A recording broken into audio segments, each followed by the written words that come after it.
इसी क्षेत्र में झलकारी बाई नाम की एक महिला थी। उनका जन्म 1830 में एक दलित परिवार में हुआ था।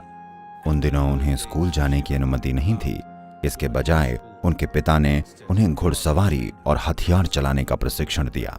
स्थानीय कथाएं बताती हैं कि उन्होंने एक बार एक बाघ को मार गिराया था जो गांव के लोगों पर हमला कर रहा था। उनकी शादी झांसी की सेना के एक सैनिक से हुई थी और तभी रानी लक्ष्मीबाई का ध्यान उन पर गया कि झलकारी बाई एक बहुत बहादुर महिला है।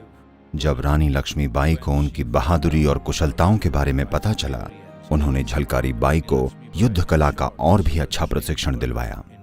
झांसी में अंग्रेजों के साथ युद्ध के दौरान राजा की मृत्यु के बाद ऐसा कहा जाता है कि झलकारी बाई ने ही रानी लक्ष्मीबाई को नन्हे राजकुमार की सुरक्षा के लिए उनको लेकर वहां से निकल जाने को कहा। एक वीरतापूर्ण कदम उठाते हुए झलकारी बाई ने रानी लक्ष्मीबाई की तरह पोशाक धारण की और युद्ध का नेतृत्व किया।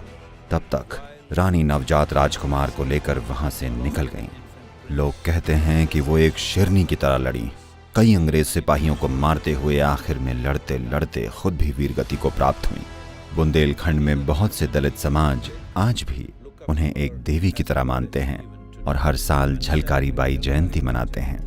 हम नहीं जानते कि ऐसे ही कितने गुमनाम नायकों ने भारत की आज़ादी के लिए अपने जीवन का बलिदान दिया।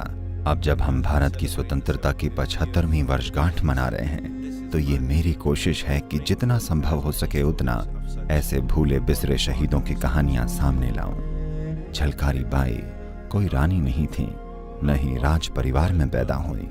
वो एक नीची जाति के परिवार में पैदा हुई, लेकिन अंग्रेजों से लड़ते हुए वीरता की ऊंचाइयों तक बढ़ी और उस क्षेत्र में वो अमर हो गई। ये समय है कि देश उन्हें याद करे।